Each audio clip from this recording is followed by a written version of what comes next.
টকা ধাৰ দি বিপদত পৰিলে দক্ষিণ শালমৰা মানকচৰ জিলাৰ এগৰাকী আছু নেতা।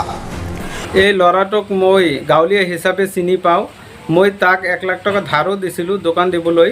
গতিকে এই টকা বিচৰাত সি মাজে মাজে মই ওলোটাই ভয় ভাবুকি দি থাকে যে তোক ফচাই দিম। গতিকে মই বিশ্বাস কৰা নাছিলোঁ। আচলতে ছোৱালীজনক মই পলাই লৈ যোৱা নাই। তাক মই সি মোৰ ঘৰতে অহা নাই। মই গোটেই দিন ঘৰতে আছিলোঁ, গোটেই ৰাতিটো ঘৰতে আছিলোঁ। ওচৰ চুবুৰীয়া গাঁৱত চবেই জানে।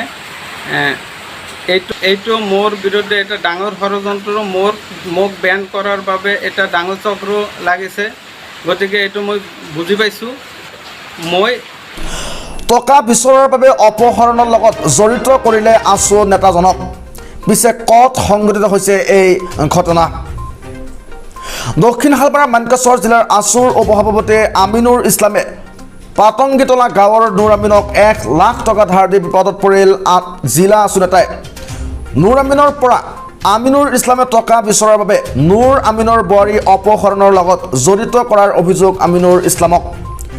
নুৰ আমিনৰ বোৱাৰীয়ে জানিবলৈ দিয়া মতে নুৰ আমিনে শাৰীৰিক আৰু মানসিকভাৱে অত্যাচাৰ কৰাৰ বাবেই নিজৰ মামায়েকৰ ঘৰত গৈছিল বুলি জানিবলৈ দিয়ে। নুৰ আমিনে তাৰ বোৱাৰীক প্ৰতিদিনে অত্যাচাৰ কৰাৰ বাবে স্বামী গৃহৰ পৰা মামায়েকৰ ঘৰত যোৱা ঘটনাক জিলা আছুৰ উপসভাপতি আমিনুৰ ইছলামক জড়িত কৰিছিল নুৰ আমিনে। ইফালে আমিনুৰ ইছলামে জানিবলৈ দিয়া মতে ধাৰ দিয়া টকা বিচৰাৰ বাবে এনেকুৱা ভয়ংকৰ ষড়যন্ত্ৰ কৰাৰ কথা প্ৰকাশ কৰে আমিনুৰ ইছলামে। মন কৰিবলগীয়া কথা যে নুৰ আমিনৰ বোৱাৰী এতিয়া তাৰ জেঠাকৰ ঘৰত আছে। News desk report, news Assam.